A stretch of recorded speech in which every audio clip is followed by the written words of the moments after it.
ఇవే నువ్వు వచ్చావేంటి? నా మాట మీద ఇన్స్టిట్యూట్లో జాయిన్ అయ్యావు. నా మాటకి నువ్వు అంత విలువ ఇచ్చినప్పుడు నీకోసం ఈ మాత్రం కేర్ తీసుకోవాలిగా. నాణానికి మరోవైపు ఉన్నట్టే దివ్య జీవితానికి మరోవైపు ఉంది. అదేంటంటే దివ్య ఎందుకు ఆ రోజు తన ఇంటికి రమ్మని ఇన్వైట్ చేసింది. సరే నేను తనతో పాటు ఇంటికి వెళ్ళాను.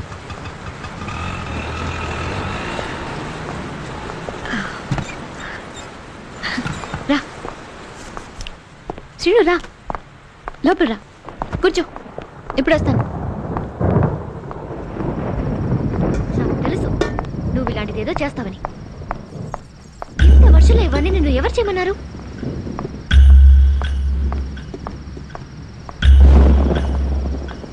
ఏంటిది? పెట్టినంత ఇలాగే ఉంచేసావు, ఏమీ తినలేదా? ఇలా అయితే ఇలా నీరసం రాదు.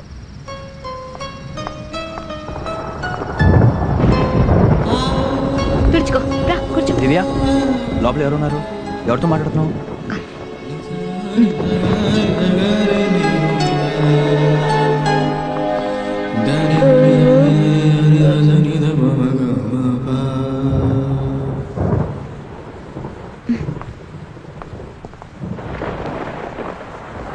అమ్మా, నిన్ను చూడడానికి శ్రీను అనే ఫ్రెండ్ వస్తాడని చెప్పానే, తనే మా అమ్మ.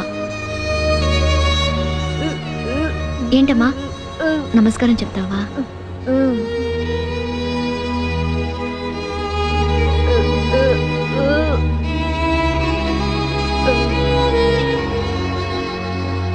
అమ్మా, శ్రీను ఎప్పుడూ నన్ను ఇంటికి తీసుకెళ్ళు అని అడిగేవాడు. ఏంటమ్మా, ఆకలిగా ఉందా? భోజనం పెట్టినా? శ్రీనుని భోంచేయమంటావా? చేస్తాడులే. అమ్మ నిన్ను భోంచేసి వెళ్ళమంటుంది. నేను వెళ్ళి శ్రీనుకి భోజనం పెడతాను, నువ్వు పడుకో.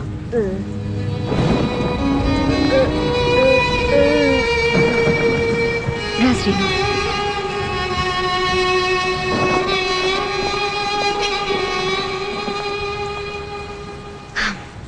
ఎప్పుడు నేను ఇంటికి వెళ్తానన్నా తొందరగా వెళ్ళి ఏం చేస్తావని అడిగేవాడివిగా. ఇప్పుడు అర్థమైందా? కూర్చో. నా గురించి ఎప్పుడూ ఇలా ఊహించుండవు కదూ. ఇదే నా జీవిత రహస్యం. దివ్య, నేను వెళ్తున్నాను. ఇంత వర్షంలోనా? శ్రీను,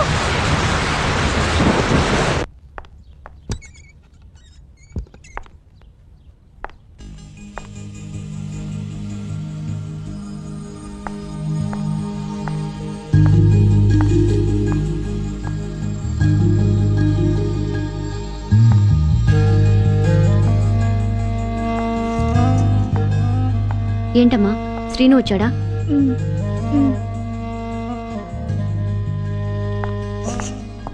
హాయ్ దివ్య, నువ్వు వచ్చేసేపు అయింది? కడుపు నొప్పిని అబద్ధం చెప్పి ఆఫీస్లో లీవ్ పెట్టింది ఎందుకా? లీవ్ అడిగినప్పుడు కడుపులో నొప్పిగా ఉంది, బయటకు వచ్చాక తగ్గిపోయింది. చూడు శ్రీను, నాకు ఇలాంటివన్నీ నచ్చావు.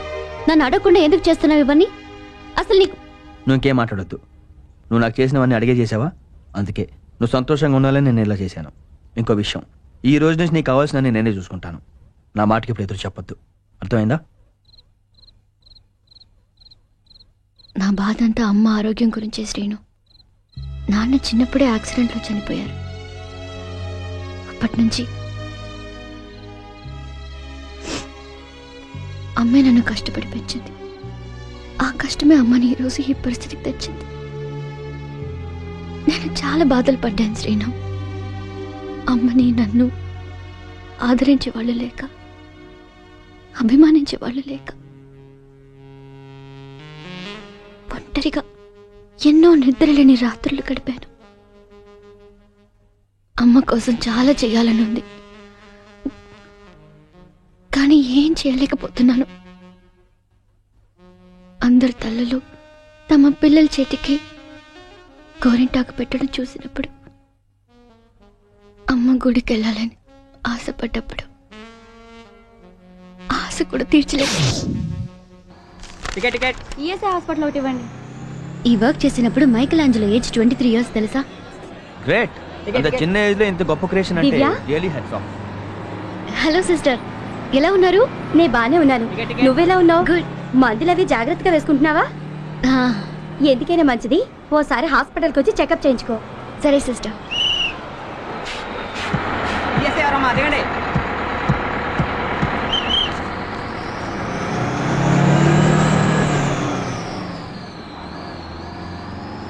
మందులు చెకప్ అని మాట్లాడుతుంది కదా, ఏమైందో అడగాలని అనిపించడం లేదా? అంత చెప్పాల్సిన విషయం అయితే నువ్వే చెప్తావుగా. సరే, ఇంతకీ ట్రీట్మెంట్ దేనికి? క్యాన్సర్కి. క్యాన్సరా? నీకా? నో, ఇంపాసిబుల్ దివ్య. ఏ, నా క్యాన్సర్ రాకూడదా? ఇంకొద్ది రోజుల్లో నేను చచ్చిపోబోతున్నాను. దివ్య ప్లీజ్, జోక్ లేవద్దు.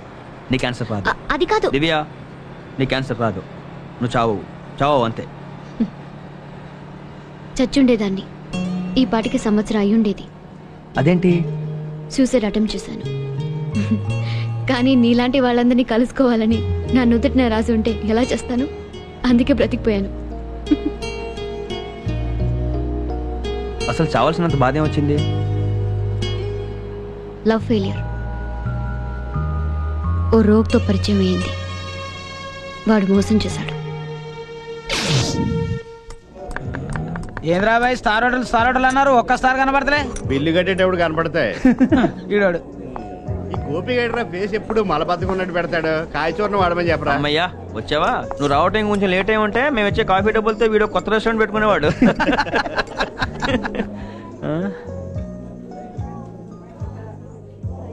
ఏంటి ఎలా ఉన్నావు? తను కలిశాడు. తనంటే? ఆనంద్.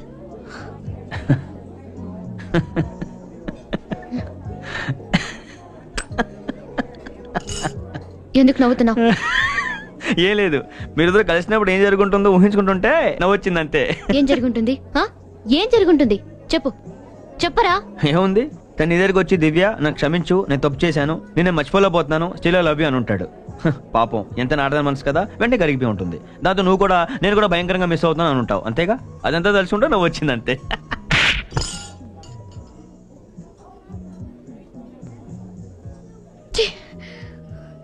నువ్వు నా ఫ్రెండివా? నిజంగా నువ్వు నా ఫ్రెండివా? Sorry, I'm sorry. It's okay. ఇంతకు ముందు ఎప్పుడైనా వాడిని చూస్తే భయం వేసేది. రోడ్డు మీద వెళ్తున్నానని కూడా ఆలోచించకుండా ఇంటి వరకు ఏడుస్తూనే వెళ్ళేదాన్ని. కానీ ఈరోజు వాడితో చాలా ధైర్యంగా మాట్లాడాను తెలుసా. ఇంకోసారి నన్ను కలవాలని చూసినా, నాతో మాట్లాడాలని ప్రయత్నించినా మర్యాదగా ఉండదని వార్నింగ్ ఇచ్చొచ్చాను. ఇంతకు ముందు పిరికిదానిగా ఉన్న నాకు ఇంత ధైర్యం రావడానికి కారణం నువ్వు. ఏం జరిగినా నువ్వు నాతో ఉంటావన్న ధైర్యం అదే మాట్లాడించింది. నువ్వు నా ఫ్రెండ్ వీరా. నేను విజయవాడలో ఉన్నప్పటికీ ఇప్పటికీ నాలో ఎంతో మార్పు వచ్చింది తెలుసా. అక్కడ ఉండగా లతికను తలుచుకొని రోజే లేదు, కానీ ఇప్పుడు ఎప్పుడో కానీ తలుచుకోవటం లేదు. దానికి కారణం నువ్వు, నీ స్నేహం దివ్య. ఈ మనసు ఎప్పుడూ అంతే శ్రీను. దెబ్బ తగిలిన చోటే నిలబడితే మానని గాయమై మరింత బాధ పెడుతుంది. అదే ఆ చోటు వదిలి వేరే వాళ్లతో స్నేహం చేయడం మొదలు పెడితే జరిగినవన్నీ మర్చిపోతుంది.